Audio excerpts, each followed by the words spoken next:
రేవంత్ రెడ్డి గారు ఏం చేయాలి? కేసీఆర్ గారు సమగ్ర కుటుంబ సర్వే చేశారు, అయినా కూడా ఈ డేటా బయట పెట్టలేదు.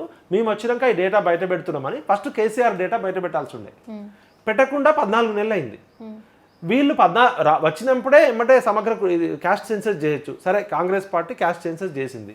అయితే ఇప్పుడు ఉన్న ఫ్యాక్ట్ తీసుకుంటే 2014లో కేసీఆర్ గారు చేసిన సమగ్ర కుటుంబ సర్వే ప్రకారం తెలంగాణ జనాభా 3,63,95,796 మంది, అంటే దాదాపు 3,64,00,000.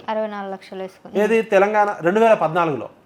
మరి ఇప్పుడు రేవంత్ రెడ్డి గారు ప్రభుత్వం చేసినప్పుడు 2024లో 10 సంవత్సరాల తర్వాత తెలంగాణ జనాభా 3,54,77,554 మంది, 55 లక్షలు వేసుకోండి. 3 కోట్ల అంటే జనాభా పెరుగుతుందా తగ్గుతుందా? 1951 జనాభా నుంచి 2011 వరకు జనాభా తీసుకుంటే యావరేజ్గా 1.65% పెరుగుతుంది. మరణాలు ఎక్కువ అయితే మరి ఎందుకు కరోనాలో ఆయన చనిపోయారా, లేకపోతే రేవంత్ రెడ్డి గారి ప్రభుత్వం వచ్చినాక 1 ఇయర్లో ఎంతమంది చనిపోయారని చెప్పాలి కదా. అంటే సింపుల్ కామన్ సెన్స్. 2011 జనాభా 3.5 కోట్లు అని చెప్తుంది, 2014లో 3,64,00,000 అని చెప్తుంది, 2024లో 3,50,00,000 అని చెప్తుంది.